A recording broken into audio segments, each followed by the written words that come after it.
Very good morning friends. और इस video में हम बात करने वाले हैं नाइपर के आपके इंटीग्रेटेड पीएचडी के बारे में। जनरली जब हम देखते हैं कि नाइपर ने जब इंटीग्रेटेड पीएचडी का ये जो है कॉन्सेप्ट नया निकाला है, तो इससे पहले भी जो है इंटीग्रेटेड पीएचडी का कॉन्सेप्ट जो है चलता हुआ आ रहा है। जनरली आप देखते हैं एमएससी और पीएचडी में का जो कॉन्सेप्ट है इंटीग्रेशन वाला वो चलता हुआ आ रहा है, बीबीए एमबीए में चलता हुआ आ रहा है। तो ये कोई नया कॉन्सेप्ट नहीं है, लेकिन इसे फार्मा में जो है वो न्यूली इंट्रोड्यूस किया गया है और नाइपर ने इंट्रोड्यूस किया है। अब ये जो प्रोसेस है थोड़ा सा कॉम्प्लिकेटेड है इसको समझना, क्योंकि फ़र्स्ट टाइम है। एक तो सबसे पहली बात तो यही है कि क्योंकि फ़र्स्ट टाइम फार्मा में ये जो है इंट्रोड्यूस हुआ है। हालांकि कुछ यूनिवर्सिटीज़ में जो है एम फार्मा और एमबीए का आपका जो है इंटीग्रेशन वाला कोर्स है और वो 3 साल का होता है। तो ये है, लेकिन इंटीग्रेटेड पीएचडी को लेके फर्स्ट टाइम है। तो वीडियो थोड़ा सा मैं आपको पहले ही बता दूं कि लंबा हो सकता है, लेकिन इन्फॉर्मेटिव रहेगा।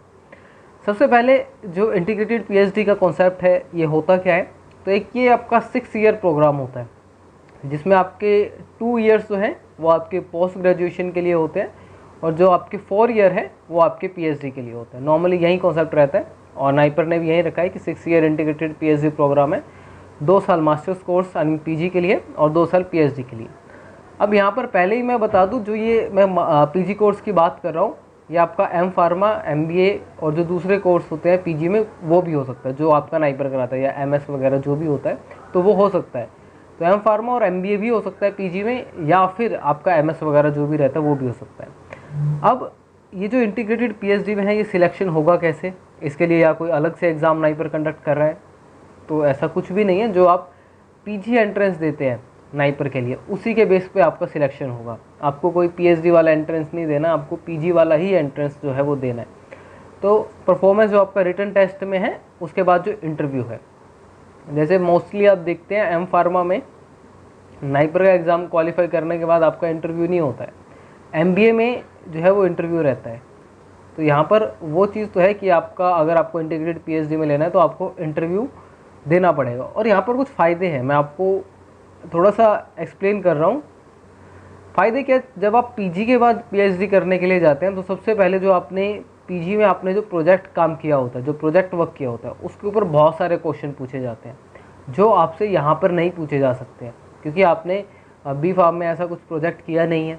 सेकेंड, पीजी जब आप करते हैं तो उसमें डिपेंड करता है कि आपने कहाँ से किया है या आपका जो है आपने कितना अच्छे से स्टडी किया है। लेकिन यहाँ पर आपका एग्ज़ाम निकलने के बाद जो इंटरव्यू है वो इतना टफ नहीं होता है जितना आप पीजी के बाद देते हैं। और किसी नॉर्मल यूनिवर्सिटी से आप देखेंगे, किसी प्राइवेट से या छोटे छोटे कॉलेजेस में भी जो है आपका बी फार्मा होता है, तो वहाँ से जो स्टूडेंट्स आए हैं उनके लिए भी एक अच्छा चांस है। स्पेशली अगर मैं बात करूँ जो कॉलेजेस आपके यूपी की तरफ हैं या बिहार की तरफ है, वहाँ के स्टूडेंट्स के लिए बहुत अच्छी अपॉर्चुनिटी है। तो ये आपका रहेगा। और अगर आप कंप्लीट करते हैं कोर्स को तो आपको दोनों पीजी और पीएचडी की डिग्री वो आपको मिलेगी। लेकिन यहाँ पर मुझे एक जो है वो लिमिटेशन भी नज़र आती है। हो सकता है कि किसी स्टूडेंट का फैसला हो पीजी करने का और उसके बाद पीएचडी करने का, लेकिन यहाँ पर और वो ना चाहता हो पीजी करने के बाद कि मैं इसमें पीएचडी नहीं करना चाहता हूँ। मान लेते हैं किसी ने आपका फार्माकोग्नोसी से किया और वो नहीं चाहता है कि मैं फार्माकोग्नोसी में पीएचडी कंडक्ट करूँ, तो ये चीज़ जो है यहाँ पर ख़त्म हो जाती है। हालांकि विलिंग होता है कि आप छोड़ सकते हैं या इंस्टीट्यूट भी छुड़वा सकता है, उसके भी आपकी कंडीशंस हैं। तो अगर हम डेट की बात करें तो ऑनलाइन एप्लीकेशन आपकी 4 तारीख को आई थी, लास्ट डेट आपकी 3 मई है, जो कि आपका आने ही वाला है, 2-3 दिन बाकी है। हॉल टिकट आपकी 16 को आ जाएगा और उसके बाद जो आपका एंट्रेंस है वो 12 तारीख को होगा और सारी प्रोसेस मिला के आपकी जो है जुलाई में जो हो जाएगा।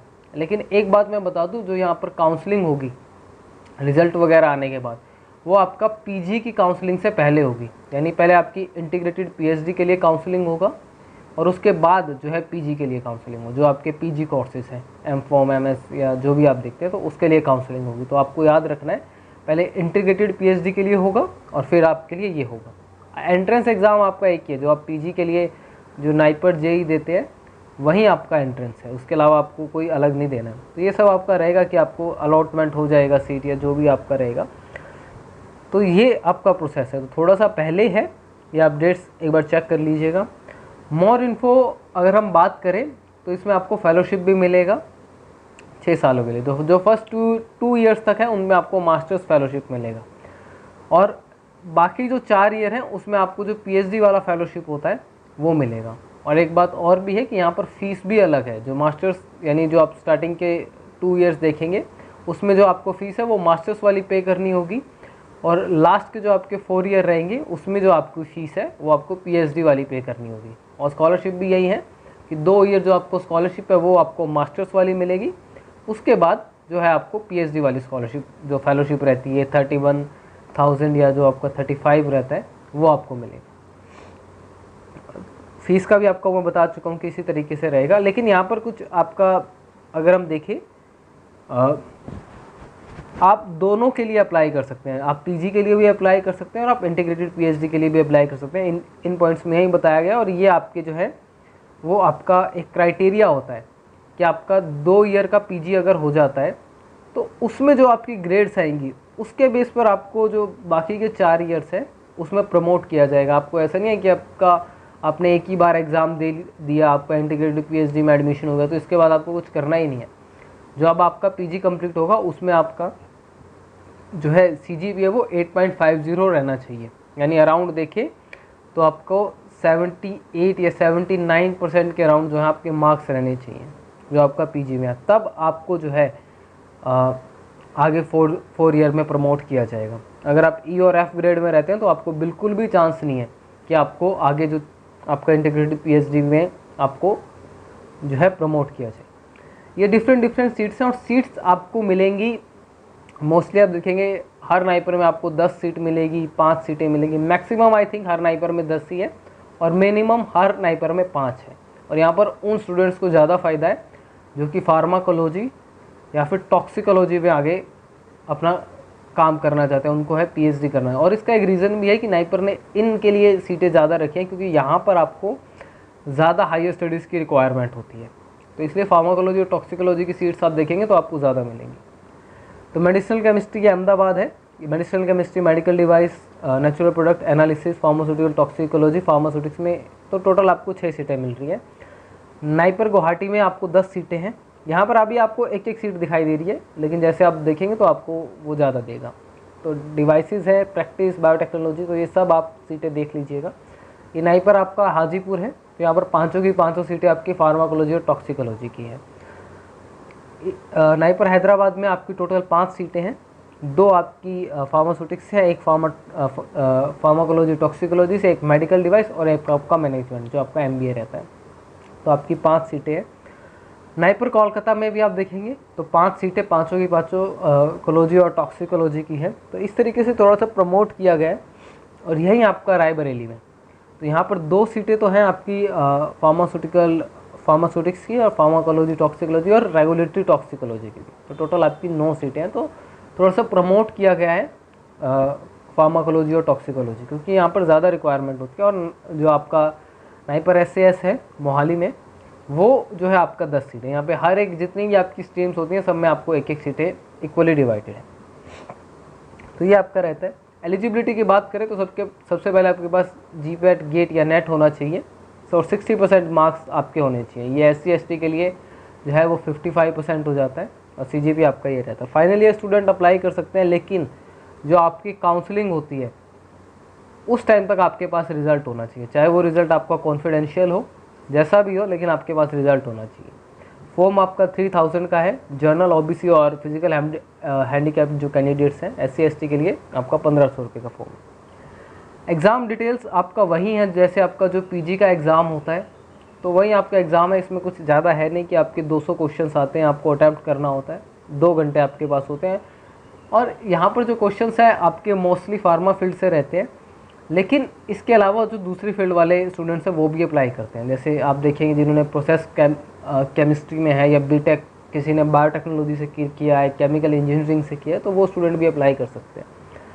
और जो आपका मार्क का डिडक्शन है वो आपका 25% होता है। तो इसको मैं ज़्यादा एलोब्रेट नहीं कर रहा हूँ, क्योंकि ये आपका सेम ही एग्ज़ाम है, क्योंकि एग्ज़ाम अलग नहीं है, एग्ज़ाम सेम है, तो इसलिए मैं आपको ज़्यादा यहाँ पर बता नहीं रहा हूँ इस चीज़ के बारे में। फ़ीस स्ट्रक्चर अगर आप देखें तो जनरली यहाँ पर 2 तरीके का फ़ीस स्ट्रक्चर आपको मिलेगा। पहला जो आपका मास्टर्स के टाइम, यानी जो आपको 2 ईयर्स में फॉलो करना है, दूसरा जो आप पीएचडी के टाइम पर जो है आपको फॉलो करना है, जो कि आपका 4 ईयर्स का टाइम है, और इसमें भी आपके अलग अलग है, एम फार्मा के लिए अलग है और एमबीए के लिए अलग फीस स्ट्रक्चर है। तो ये जनरली, ये पहले मैंने एम फॉर्म वाला जो है एक्सप्लेन किया है। तो जनरल ओबीसी के लिए जो आपको एडमिशन के टाइम पे फीस देनी है वो आपकी 96,000 है। SC ST वालों को देनी है वो 72,000 के अराउंड है। और जो आपके फर्दर सेमेस्टर रहेंगे, ये मैं फर्दर सेमेस्टर बात कर रहा हूँ, तो मैं यहाँ पर बात कर रहा हूँ मास्टर्स की, ये आपके 48,000 पर सैम रहेगा। और इसी तरीके से जो आपका SC ST कैंडिडेट्स हैं उनके लिए वो 24,000 रहेगा। ये आपका मास्टर्स का है, और मास्टर्स में भी आपका ये एम फार्मा का है, तो ये आपको ध्यान रखना है। नेक्स्ट, अब हम MBA की बात करें। MBA में ये यानी आपका ये मास्टर्स का है, तो एडमिशन के टाइम पर आपको 1,14,000 रुपये देने हैं, आप 15 लगा लीजिए करीब करीब। इसमें आपकी सिक्योरिटी भी होती है, 27,000 रुपये आपकी सिक्योरिटी होती है जो आपको वापस रिटर्न हो जाती है, तो ये बात आपको याद रखना चाहिए।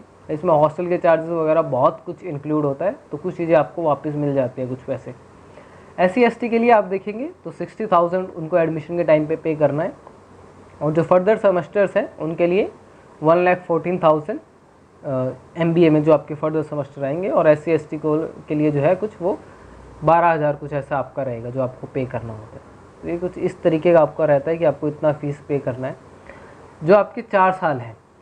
अब इसमें चाहे एम फार्मा हो या MBA हो, जो 4 साल की फ़ीस रहेगी वो आपकी इस तरीके से रहेगी। तो journal OBC AWS physical handicap के लिए आपको 67,000 at the time of admission देना है। तो ये बात याद रखनी है कि आपको at the time of admission इतने रुपए देने हैं। SC ST वालों को 43,000 देना है, और इसके बाद जो आपके सेमेस्टर्स चलेंगे PhD में, उसके लिए आपको 61,000 देना है। जर्नल OBC AWS या फिजिकल हैंडीकैप जो कैंडिडेट्स हैं वो आपको PhD में ये बात हो रही है तो उनको इतना पर सेम देना है, और ST ST के लिए उनको 38,000 देना है।